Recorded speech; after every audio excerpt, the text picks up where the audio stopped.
गंगा और विजय ने भी उसका पूरा साथ देने का वादा किया।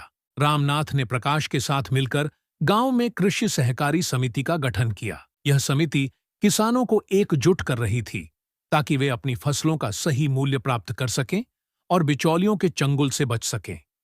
रामनाथ और उसके साथियों ने बैठकें आयोजित कीं और किसानों को समझाया कि वे अब किसी से डरने वाले नहीं हैं। धीरे धीरे और भी किसान रामनाथ के साथ जुड़ने लगे। उन्होंने यह ठान लिया था कि अब वे किसी भी कीमत पर अपनी जमीन और अधिकारों से समझौता नहीं करेंगे।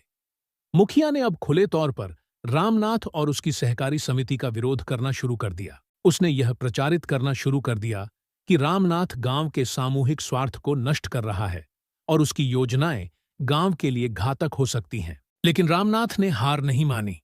उसने मुखिया के खिलाफ पंचायत में आवाज उठाई। मैं अपनी जमीन को बचाने के लिए लड़ा हूं और आगे भी लड़ा रहूंगा। यदि किसी को मेरी जमीन छीननी है तो उसे मेरे ऊपर से गुजरना होगा। अचानक हुआ बड़ा बदलाव।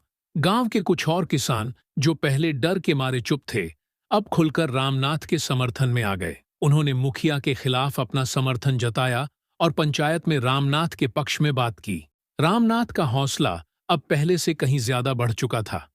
उसकी लड़ाई अब सिर्फ अपनी जमीन की नहीं, बल्कि पूरे गांव की हो चुकी थी। गांव की हवा में बदलाव के संकेत थे। रामनाथ की सहकारी समिति अब न केवल उसके खेतों को बचाने का माध्यम बन चुकी थी, बल्कि गांव के किसानों के बीच एक नई जागरूकता भी फैल चुकी थी। लोग अब धीरे धीरे मुखिया की तानाशाही के खिलाफ खड़े हो रहे थे। पर जैसे ही रामनाथ ने सोचा कि अब उसकी मेहनत रंग लाने लगी है, अचानक एक अप्रत्याशित घटना घटी। मुखिया की ताकत अब कमजोर होती जा रही थी। वह देख रहा था कि रामनाथ और उसके समर्थक गांव के बाकी किसानों के बीच अपनी पकड़ बना रहे थे। इसका उसे गहरा डर था कि कहीं उसकी सत्ता पूरी तरह समाप्त न हो जाए। उसने रामनाथ को डराने के लिए एक घातक कदम उठाया। एक रात जब रामनाथ खेत में काम कर रहा था, अचानक कुछ अज्ञात लोगों ने उसकी जमीन पर हमला किया। ये लोग मुखिया के सहयोगी थे और उन्होंने रामनाथ के खेतों को नुकसान पहुंचाने के लिए बड़े पैमाने पर काम किया। उनका उद्देश्य था कि रामनाथ की फसल को नष्ट कर दिया जाए ताकि वह अपनी योजनाओं में सफल न हो सके।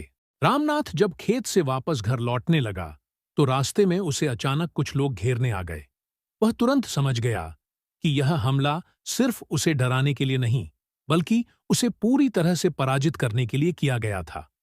रामनाथ ने बिना समय गंवाए गांव के कुछ प्रमुख लोगों को बुलाया और उनसे कहा, आज हमें अपनी जमीन और अपने हक के लिए खड़ा होना होगा। हम इन खतरों से डरकर पीछे नहीं हट सकते। गांव वाले अब रामनाथ के साथ खड़े थे।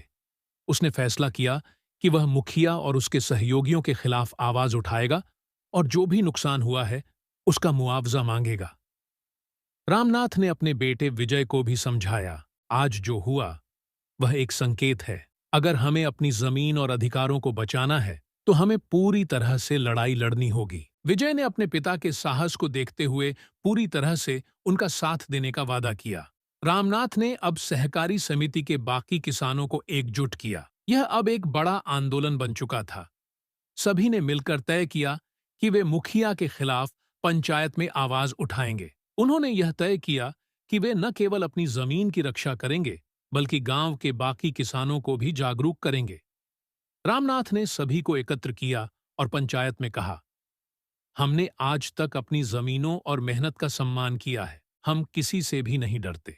अगर हमें अपने अधिकारों के लिए संघर्ष करना है तो हम तैयार हैं। गांव में बढ़ता हुआ आंदोलन मुखिया के लिए खतरे की घंटी बन चुका था। वह जानता था कि अगर अब उसने अपनी तानाशाही नहीं छोड़ी तो उसे न केवल अपनी सत्ता खोनी पड़ेगी, बल्कि उसे कानूनी तौर पर भी जिम्मेदार ठहराया जा सकता था। पंचायत में रामनाथ और उसके समर्थकों की आवाज इतनी बुलंद थी कि मुखिया को अब अपने कदम पीछे खींचने पड़े। गांव के अन्य प्रमुख लोग भी अब उसकी तानाशाही से तंग आ चुके थे और उन्होंने उसे नसीहत दी कि वह किसानों के अधिकारों के खिलाफ नहीं जा सकता। मुखिया ने अंततः रामनाथ से माफी मांगी और उसके खिलाफ की गई हरकतों के लिए जिम्मेदारी ली। उसने यह भी घोषणा की कि वह भविष्य में गांव के किसानों के साथ काम करेगा, न कि उनके खिलाफ। रामनाथ की विजय अब सिर्फ उसकी नहीं थी, बल्कि पूरे गांव की थी। इस संघर्ष ने न केवल उसकी जमीन को बचाया, बल्कि पूरे गांव को यह सिखाया कि अगर वे एकजुट हों तो कोई भी ताकत उनके सामने नहीं टिक सकती। रामनाथ अब पूरी तरह से आत्मविश्वास से भरा हुआ था। उसकी मेहनत और संघर्ष ने उसे उसकी जमीन के साथ साथ सम्मान भी दिलाया था। वह अब अपनी जमीन पर नए तरीके से खेती करने में जुटा था और सहकारी समिति भी पूरी तरह से सक्रिय हो चुकी थी। गांव में खेती के नए तरीके अपनाए जा रहे थे और किसानों को उनका सही मूल्य मिलने लगा था। रामनाथ का सपना अब आकार ले रहा था। रामनाथ की कड़ी मेहनत और संघर्ष ने गांव में एक नई उम्मीद का संचार किया था।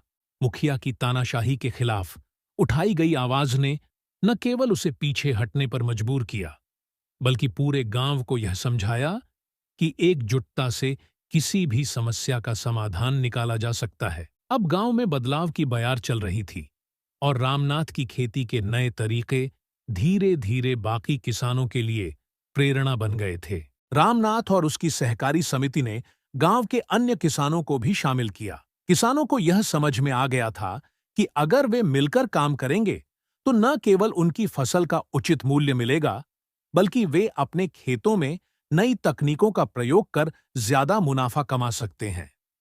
सहकारी समिति ने कृषि तकनीकी केंद्र की शुरुआत की, जहां किसानों को नए तरीकों, बीजों और उन्नत उपकरणों की जानकारी दी जाती थी। रामनाथ का उद्देश्य सिर्फ अपने खेतों को सुधारने का नहीं था, बल्कि पूरे गांव को आत्मनिर्भर बनाना था। अब गांव में किसान हर रविवार को एक साथ बैठक करते थे, जिसमें रामनाथ और प्रकाश उन्हें नई तकनीकों के बारे में बताते थे।